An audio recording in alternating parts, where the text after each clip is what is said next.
che mettiamo subito anche a consulta perché è protagonista più che mai in prima parte della trasmissione stasera e a consulta stasera con il presidente Giorgio Odun a ne domanda donde l'è che se parla così in questo modo sentimo.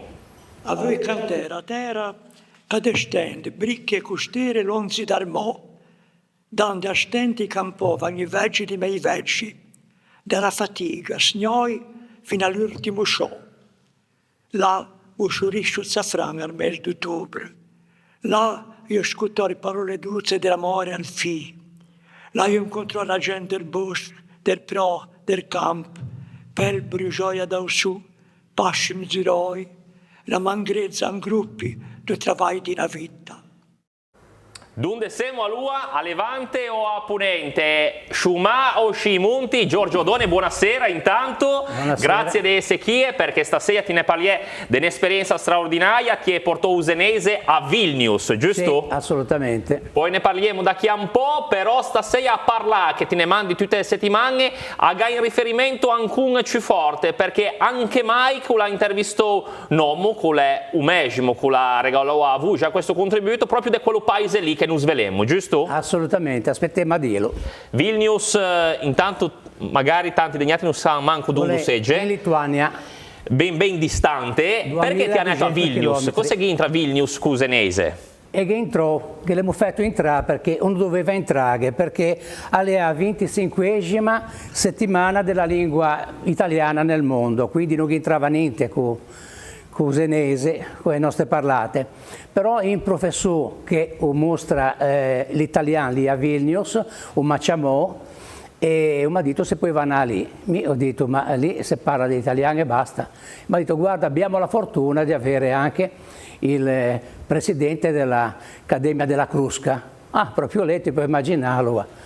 E allora comunque ho detto di sì perché ha curiosità e a Ghea naturalmente. Ti è partito da Zena, ti ha detto a Vilnius. Siamo andati lì. Ti è mangiato come ti è mangiato? Ma però senso, bisogna dirlo. La cosa più importante è lei mette una bandiera di San Giorgio. La bandiera di San Giorgio. Allora, ho mangiato proprio lei perché quando si è messa a parlare, o parlava prima di me, combinazione in scaletta, prima lei poi mio, ho detto tutto lì. O sentiamo cosa dice questo qui e andiamo in contrasto, seguivo, finisce lì.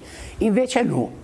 Perché ora cominciò a parlare dell'italiano che è una evoluzione negli ultimi 25 anni e questa evoluzione ha che mette anche delle parole che vengono dai dialetti in giro e vengono a pigliare perché dice che l'italiano deve mesciarsi o deve crescere perché dunque a me è una lingua che la resta ferma.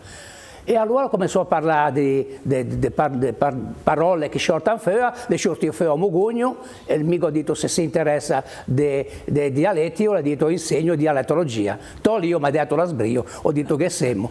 Allora l'ha fatto vedere anche in vocabolario con l'ha scritto, quello che le passò ora, quello che le passò ora è un vocabolario, quello ha scritto proprio lei, il vocabolario del romanesco contemporaneo, figurati, mi ha detto l'avvio, sono partito come una scheggia, perché quando sentivo che lei voleva avvertissimo questo discorso che ho cominciato a fare un mezzo discorso che dio circa 3/4 d'ora dove ho spiegato cosa stiamo facendo con la Wikipedia Ligure, quindi tutto in giro. Poi ti ne conti Giorgio per quelli che non sapessero, però questo PD stasera a signoria che non siamo i 4 gatti d'uso già seia, ma evidentemente chi scrive sui quotidiani, chi in televisione, chi fa libri, chi fa dizionari, chi va in associazioni su tutti i modi buoni per farlo vive il nostro usenese. E a testimonianza di Giorgio con Wikipedia che arriva fino a Vilnius credo che sia una bandiera importante. Quello che è stato rappresentato da me è stata una cosa importantissima per conto me ma anche per quelli che mi ascoltavano, che mi sentivano tutti quanti. Lei è quello da Wikipedia Ligure, dove gli altri che abbiamo tutte parlate, quelle che troviamo ma una cinquantina abbiamo usato a pe e che restiamo così per lungo, quindi è un progetto che è mondiale perché nessuno l'ha mai fatto. Wikipedia di tutta l'Italia che sono, nessuno ha registrazione da voce, quindi avere tutte le nostre voci o quelle che abbiamo, poi va una cosa strana e difficile invece se riesce a ciappare, sono messe lì e restiamo per lungo perché in ambito proprio in barone universitario, assolutamente. A forza di essere un professore. Complimenti Giorgio per questo progetto straordinario che cresce tra l'altro giorno dopo giorno.